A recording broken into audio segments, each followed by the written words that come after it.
교회를 비판하는 사람들과 대화를 하다 보니 교인들이 서로 자기들끼리 뭉쳐 다니면서 즐거워하고 그리고 이렇게 함께 밥 먹고 하는 그런 모습을 좋지 않게 이야기하는 것을 들은 적이 있습니다. 우리는 세상의 빛과 소금으로 불림을 받았는데 그러고 보니까 우리는 교회에서 서로 우리끼리 좋아서 교회에 머물고 서로 좋은 사람끼리 모이고 우리끼리 이렇게 뭉쳐 다니며 세상과 담을 쌓았던 그런 모습이 없지 않아 있구나라는 것을 깨달은 적이 있습니다. 오늘도 주님께서는 변화산에서 그 은혜의 자리에서 머물고 싶어하는 제자들에게 말씀하십니다. 다시 세상으로 내려가자. 그곳에서 십자가의 도를 전하고 그리고 하나님의 나라를 선포하라 라고 말씀하시며 제자들을 이끌어 내려가십니다. 그 현장으로 가보겠습니다.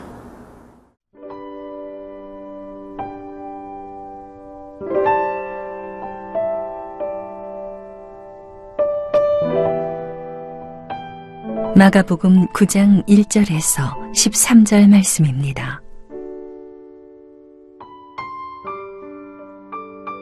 또 그들에게 이르시되 내가 진실로 너희에게 이르노니 여기 서 있는 사람 중에는 죽기 전에 하나님의 나라가 권능으로 임하는 것을 볼 자들도 있느니라 하시니라.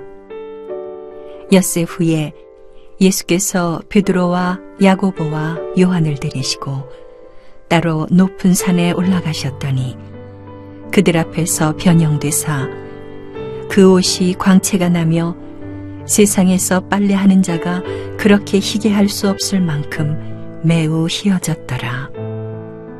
이에 엘리야가 모세와 함께 그들에게 나타나 예수와 더불어 말하거늘 베드로가 예수께 고하되 랍비여 우리가 여기 있는 것이 좋사오니 우리가 초막 셋을 짓되 하나는 주를 위하여 하나는 모세를 위하여 하나는 엘리야를 위하여 하사이다 하니 이는 그들이 몹시 무서워하므로 그가 무슨 말을 할지 알지 못함이더라.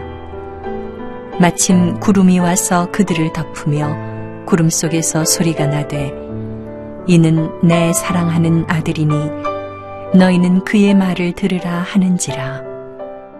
문득 둘러보니 아무도 보이지 아니하고 오직 예수와 자기들 뿐이었더라. 그들이 산에서 내려올 때에 예수께서 경고하시되 인자가 죽은 자 가운데서 살아날 때까지는 본 것을 아무에게도 이르지 말라 하시니 그들이 이 말씀을 마음에 두며 서로 문의하되 죽은 자 가운데서 살아나는 것이 무엇일까 하고 이에 예수께 묻자와 이르되 어찌하여 서기관들이 엘리야가 먼저 와야 하리라 하나이까. 이르시되 엘리야가 과연 먼저 와서 모든 것을 회복하거니와 어찌 인자에 대하여 기록하기를 많은 고난을 받고 멸시를 당하리라 하였느냐. 그러나 내가 너희에게 이르노니 엘리야가 왔으되 기록된 바와 같이 사람들이 함부로 대우하였느니라 하시니라.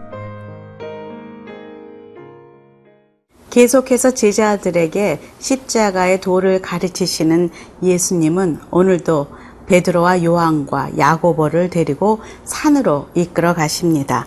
2절, 3절 읽어보겠습니다. 엿새 후에 예수께서 베드로와 야고보와 요한을 데리시고 따로 높은 산에 올라가셨더니 그들 앞에서 변형되사 그 옷이 광채가 나며 세상에서 빨래하는 자가 그렇게 희게 할 수 없을 만큼 매우 희어졌더라. 그 제자들은 산 위에서 특별한 경험을 하게 됩니다.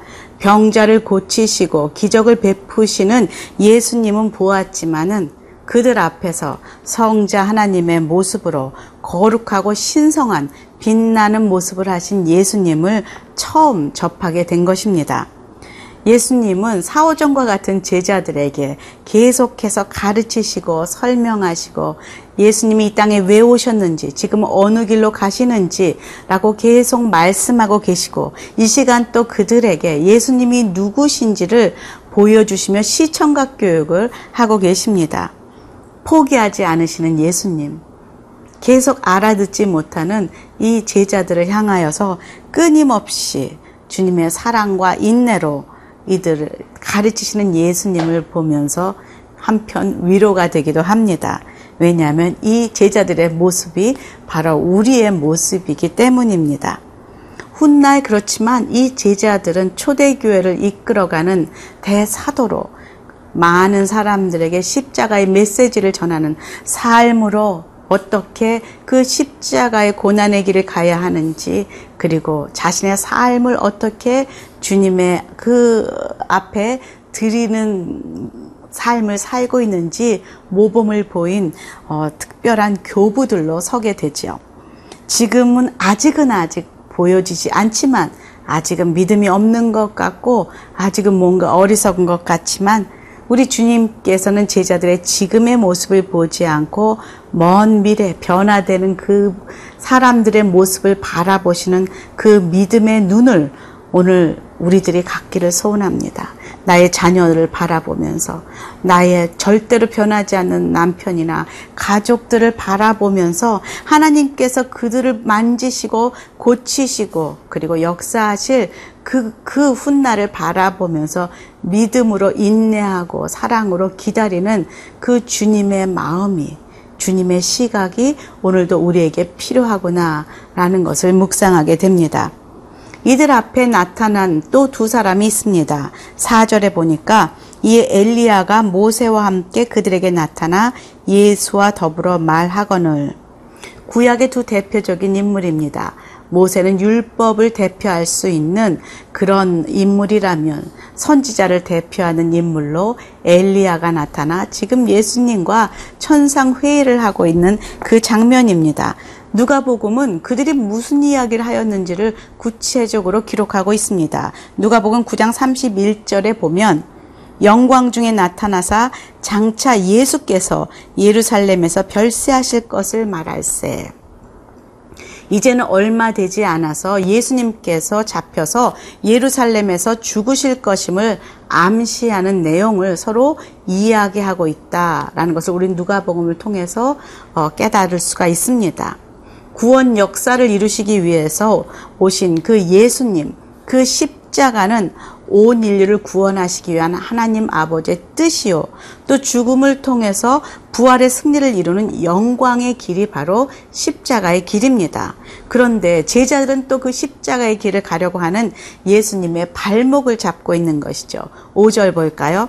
베드로가 예수께 고하되 라삐여, 우리가 여기 있는 것이 좋사오니 우리가 초막 셋을 짓되 하나는 주를 위하여, 하나는 모세를 위하여, 하나는 엘리야를 위하여 하사이다 하니. 얼마 전에 베드로가 십자가에 죽으실 것을 말씀하시는 예수님에게 항변하다가 사단아 물러가라 했던 그 꾸중을 들었는데, 또 지금 이렇게 초막 3개를 지으니 여기에 머물자라고 말하고 있죠. 정말 어찌 보면 순종적이고 헌신적이고 고마운, 그리고 정말 주님을 많이 사랑하는 제안 같습니다. 그러나 여전히 그는 그가 하는 말을 알지 못한다. 지금 이 십자가의 길의 메시지를 잘 이해하고 있지 못하다라는 것을 우리는 알게 됩니다. 누가복음 9장의 32절에서 33절에 또 이 장면이 이렇게 기록되어 있습니다. 베드로와 및 함께 있는 자들이 깊이 졸다가 온전히 깨어나 예수의 영광과 및 함께 선 두 사람을 보더니 두 사람이 떠날 때에 베드로가 예수께 여짜오되 주여, 우리가 여기 있는 것이 좋사오니 우리가 초막 셋을 짓되 하나는 주를 위하여, 하나는 모세를 위하여, 하나는 엘리야를 위하여 하사이다 하되 자기가 하는 말을 자기도 알지 못하더라. 자기도 알지 못하는 말을 이렇게 감정적으로 순간적으로 내뱉는 베드로. 그는 잠이 들고 있었다. 갑자기 깨어났습니다. 저는 이 베드로의 모습을 보면서 이 시대에 영적으로 잠들어 있는 우리의 모습이 아닌가 싶습니다. 자꾸 하나님의 뜻을 자기식대로 해석을 해서 하나님을 기쁘게 한다고, 하나님께 영광을 돌린다고 열심히 나아가 말하고 사역하고 섬기고 하지만 그것이 오히려 하나님의 나라에 방해가 되는 그런 언어요, 그런 행동이었다는 것을 우리는 깨닫지 못할 때가 너무나 많이 있습니다. 이때 하늘에서 음성이 들립니다. 예수님의 말을 들으라. 내 아들의 말을 들으라. 바로 주님께서 오늘 우리들에게 하시는 말씀입니다.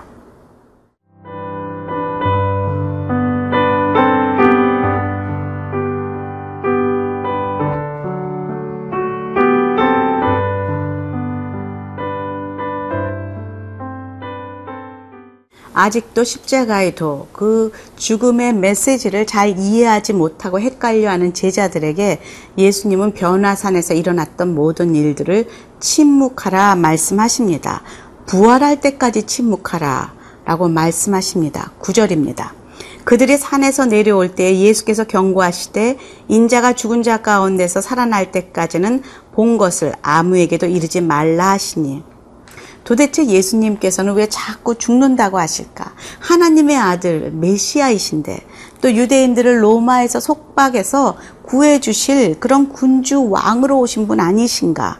그분이 자꾸 죽는다는 것도 지금 이해가 되지 않는데 또 죽음에서 다시 일어날 때까지 침묵하라. 이건 또 무슨 의미인가? 그들은 헷갈립니다. 10절입니다. 그들이 이 말씀을 마음에 두며 서로 문의하되 죽은 자 가운데서 살아나는 것이 무엇일까 하고, 얼마나 답답했을까요? 죽음도 지금 이해가 되지 않은 상황에서 부활에 대해서 또 언급하시는 주님. 드디어 예수님과 제자들 사이에 대화가 시작이 됩니다. 제자들이 예수님께 묻습니다. 11절입니다. 이에 예수께 묻자 이르되 어찌하여 서기관들이 엘리야가 먼저 와야 하리라 하나이까? 말라기 4장 5절에 기록된 말씀입니다. 보라, 여호와의 크고 두려운 날이 이르기 전에 내가 선지자 엘리야를 너희에게 보내리니. 성경을 연구했던 서기관들은 지금 종말에 엘리야가 병거 타고 올라간 그 모습 그대로 다시 올 것이다 라는 그 기록을 마음에 품고 기다리고 있었던 것이죠. 그런데 아직 엘리야도 안 왔는데 왜 종말이 온다고 하는가? 왜 죽음이 온다고 하는가? 예수님은 말씀하십니다. 엘리야가 먼저 와서 모든 것을 회복할 것이다. 또한 성경은 예수님이 고난을 당할 것이다 라는 것을 기록하고 있다 말씀하고 있습니다. 12절. 이르시되 엘리야가 과연 먼저 와서 모든 것을 회복하거니와 어찌 인자에 대하여 기록하기를 많은 고난을 받고 멸시를 당하리라 하였느냐. 그러나 내가 너에게 이르노니 엘리야가 왔으되 기록된 바와 같이 사람들이 함부로 대우하였느니라 하시니라. 엘리야는 이미 왔다 라고 설명하십니다. 그리고 사람들은 그를 함부로 대했다 라고 말씀하며, 바로 그 사람들이 기다리는 엘리야가 내가 아니라, 그 다른 사람이 아니라 세례 요한임을 말씀하십니다. 마태복음 17장 13절 14절에 보면 모든 선지자와 율법이 예언한 것은 요한까지니 만일 너희가 즐겨 받을진대 오리라 한 엘리야가 곧 이 사람이니라. 바로 요한을, 세례 요한을 의미하고 있다는 것이죠. 또한 이사야서 53장, 스가랴서 9장, 그런 곳에 구약의 여러 곳에서 그 메시아가 고난을 받는다는 것, 그것이 기록되어 있다는 것을 말하고 있습니다.